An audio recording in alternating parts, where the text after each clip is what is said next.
Hello everyone. जब भी हम बीमार होते हैं हमारी बॉडी खुद को ठीक करने के लिए कुछ ऐसे केमिकल प्रोड्यूस करती है जिन्हें हम ऑटोकॉइड्स, लोकल हार्मोन्स और इन्फ्लेमेटरी मेडिएटर्स के नाम से जानते हैं। ऑटोकॉइड्स, these are also called as self-healing substances. Example includes histamines, serotonin, leukotrienes, prostaglandins, platelet activating factors, bradykinin, calcidin and the angiotensin. इनमें से एक ऐसा केमिकल है जिसके कारण एलर्जी होती है। इंजरी होने पर वुंड हीलिंग में ये हमारी मदद भी करता है। अस्थमा वाले पेशेंट के लिए ये केमिकल बहुत ज़्यादा डेंजरस है एंड जिसके पास न्यूरोट्रांसमिशन एबिलिटीज़ है। ये कोई और नहीं, हिस्टामाइन है।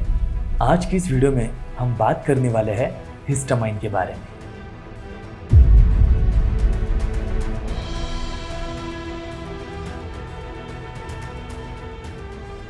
डिस्कशन को आगे बढ़ाने से पहले वीडियो हाइलाइट्स को जान लेते हैं। पहले हम स्टडी करेंगे history of histamine, second point synthesis of histamine, then its function, receptor action and pharmacological importance.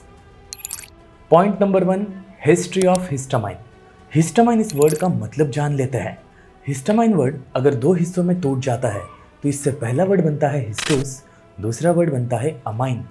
हिस्टोस का मतलब होता है tissue, amine means molecule that contain carbon and nitrogen bond. तो simply it means tissue amine, जो कि animal tissue में ज़्यादातर पाया जाता है, जैसे कि storage granules of mast cells which are located in skin, gastric and intestinal mucosa, lungs, liver and the placenta. ये पूरा जो हिस्टामाइन है ये हमारे मास्ट सेल से जो कनेक्टेड हिस्टामाइन है वो है। लेकिन हमारे बॉडी के अंदर कुछ ऐसा हिस्टामाइन होता है जो कि मास्ट सेल्स के अंदर नहीं पाया जाता है, which is called as non mast cell histamine, which is present in the brain, epidermis, gastric mucosa and the growing regions. Histamine की फार्माकोलॉजी 20th सेंचुरी में सर हेनरी डेल इन्होंने स्टडी की। इस रिसर्च से हमें ये पता चला कि कैसे हिस्टामाइन फिजियोलॉजिकल फंक्शंस को कंट्रोल करता है एंड सबसे इम्पॉर्टेंट बात इन्होंने बताई कि histamine plays important role in allergic reactions and it was implicated as mediator of hypersensitivity. मतलब ये ऐसा केमिकल है जो हमारे बॉडी के अंदर एलर्जिक रिएक्शंस को भी क्रिएट करता है as well as hypersensitivity के लिए भी रिस्पॉन्सिबल है, जो कि एलर्जिक रिएक्शंस का ही एक पार्ट है। एज वेल एज ये हिस्टामाइन इन्फ्लामेटरी प्रोसेसेस में भी इन्वॉल्व होता है, जिसके कारण pain, redness, swelling and oedema जैसे सिम्टम्स प्रोड्यूस होते हैं इंजुरी होने पर। Point number 2, synthesis of histamine. Histamine is basically imidazolyl ethylamine. Body histamine का सिंथेसिस एक बेसिक अमीनो एसिड से करती है जिसका नाम है एल हिस्टिडिन। इस प्रोसेस को कंप्लीट करने के लिए एक एंजाइम की ज़रूरत होती है जिसका नाम है histidine decarboxylase. Histidine decarboxylase enzyme बहुत सारे मैमेलियन टिश्यू में पाया जाता है, जैसे कि gastromucosa, parietal cells, mast cells, basophils and the central nervous system. Point number 3, functions of histamine. अब बात कर लेते हैं हिस्टामाइन्स के फंक्शंस की।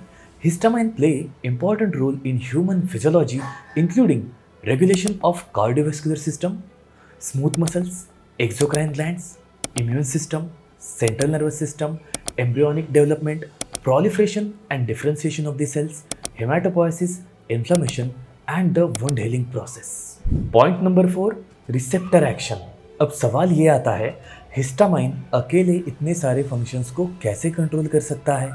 इसका जवाब है histaminergic receptor. Histaminergic receptor these are basically protein molecules जो कि हमारे सेल मेम्ब्रेन का ही एक पार्ट है। इनका काम होता है हिस्टामाइन मॉलिक्यूल से इंटरैक्ट करके सेलुलर एक्टिविटी को बदल देना। हिस्टामाइन के सेलुलर इफेक्ट्स को वीडियो में हम आगे डिस्कस करेंगे। Histamine mainly exerts its diverse biological effect through different types of histaminergic receptors. Point number 5, pharmacological importance. अब तक जो भी हमने डिस्कस किया है उससे एक पॉइंट तो क्लियर होता है कि histamine involve in the different types of allergic reactions and acid secretion in our stomach. Allergic reactions का बेस्ट एग्जाम्पल है हाइपर सेंसिटिविटी। एंड जब हमारे स्टमक के अंदर एक्सेसिव एसिड सिक्रीट होता है तो उससे होते हैं gastric ulcer and the peptic ulcer. So overall इन दो डिसीज कंडीशन में हिस्टामाइन की एक्शन को टर्मिनेट करना एक बड़ा चैलेंज बन जाता है। और इन्हें ठीक करने के लिए हमें स्टडी करना होगा फार्माकोलॉजी ऑफ एंटीज।